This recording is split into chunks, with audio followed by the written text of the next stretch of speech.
ശബരിമല സ്വർണ്ണക്കൊള്ളയിൽ തന്ത്രി കണ്ഠരര് രാജീവരുടെ അറസ്റ്റിനെ ചൊല്ലി ബി.ജെ.പി. സംസ്ഥാന നേതൃത്വത്തിൽ ഭിന്നത.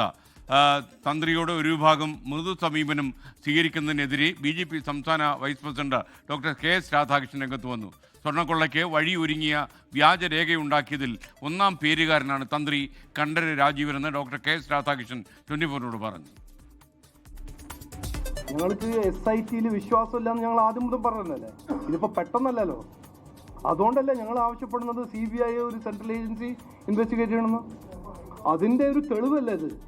തന്ത്രിയുടെ അറസ്റ്റിൽ സംശയം പ്രകടിപ്പിച്ച് ബി.ജെ.പി. സംസ്ഥാന നേതൃത്വം പരസ്യമായി രംഗത്ത് വന്നപ്പോഴാണ് തന്ത്രിക്കെതിരെ ഗുരുതര കുറ്റങ്ങൾ എണ്ണി പറഞ്ഞ് ബി.ജെ.പി. സംസ്ഥാന വൈസ് പ്രസിഡന്റ് ഡോക്ടർ കെ.എസ്. രാധാകൃഷ്ണന്റെ ഫേസ്ബുക്ക് പോസ്റ്റ്.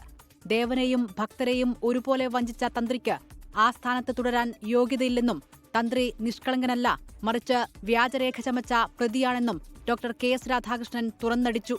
ഒരു വ്യാജരേഖ ചമച്ചതിനെ കുറിച്ച് പറഞ്ഞിട്ടുണ്ട്. അതിൽ ആരൊക്കെയാണ് പങ്കെടുത്തതെന്നുള്ളവരുടെ പേര് വിവരം കൊടുത്തിട്ടുണ്ട് വിത്ത് ഡെസിഗ്നേഷൻ. അതിൽ ഒന്നാം പേരുകാരനാണ് തന്ത്രി. ആ സ്വർണം പൊതിഞ്ഞ മാറ്റിയിട്ട് വെറും ചെമ്പുപാളി എന്നാക്കിയെടുക്കുന്ന രേഖ അതാണ്. 2025 ഒക്ടോബർ 10 ഹൈക്കോടതി വിധി ചൂണ്ടിക്കാട്ടിയാണ് ഡോക്ടർ കെ.എസ്. രാധാകൃഷ്ണന്റെ വിമർശനം.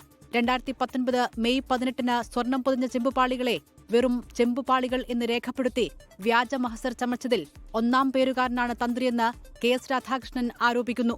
38 കിലോ തങ്കം ഉപയോഗിച്ച് സ്വർണം പൊതിയുമ്പോഴും രാജീവര് തന്നെയായിരുന്നു തന്ത്രിയെന്നും ഡോക്ടർ കെ.എസ്. രാധാകൃഷ്ണൻ ചൂണ്ടിക്കാട്ടുന്നു. തന്ത്രിയുടെ അറസ്റ്റിന് പിന്നാലെ ശബരിമല വിഷയത്തിൽ സമരവുമായി ബി.ജെ.പി. കളത്തിലിറങ്ങാൻ ഒരുങ്ങുമ്പോഴാണ് നേതൃത്വത്തെ കുരുക്കിലാക്കി ഭിന്നത മറനീക്കി പുറത്തുവരുന്നത്. 24 കൊച്ചി.